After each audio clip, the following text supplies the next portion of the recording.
Méditation du 5 septembre, en marge. Si tu prends une décision, elle se réalisera pour toi, sur tes sentiers brillera la lumière. Job 22, verset 28. Commençons par une citation d'Ellen White très éclairante sur ce que Dieu désire de nous. Le gouvernement de Dieu n'est pas fondé comme Satan voudrait le faire croire sur une soumission aveugle de notre part et une domination arbitraire. Dieu fait appel à notre intelligence et à notre conscience. Venez et plaidons, Ésaïe 1, verset 18. Telle est l'invitation que le Créateur adresse à tous les êtres. Il ne violente pas la volonté de cette créature. Il ne peut accepter un hommage qui n'est pas volontaire et qui ne lui est pas donné intelligemment et de bon cœur. Une soumission forcée empêcherait tout vrai développement intellectuel et moral. Elle abaisserait l'homme à l'état d'automate. Tel n'est pas le dessein du Créateur. Il désire que l'homme, couronnement de sa puissance créatrice, atteigne le plus haut degré de développement. Il place devant nous la facilité à laquelle il veut que nous parvenions par sa grâce. Désireux d'accomplir sa volonté en nous, il nous invite à nous donner à lui, à nous de décider si nous voulons être affranchis de l'esclavage du péché et participer à la glorieuse liberté des enfants de Dieu.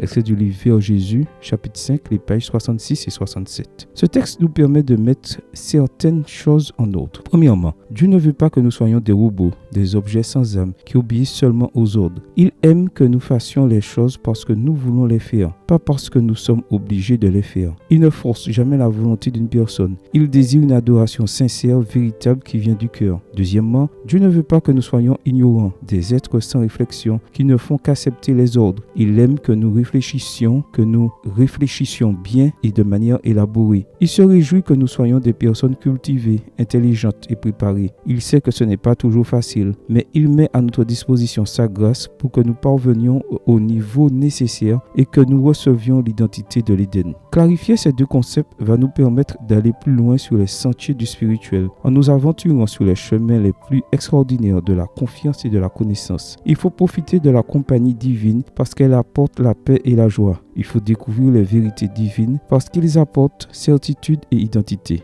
Bon, c'est terminé la vie en marge de la foi, méfiance et ignorance. Prenons le sentier de la puissance de Dieu, puissance qui résonnera en nous avec l'intensité du tonnerre. Amen. Bonne journée à vous et que le Seigneur vous bénisse.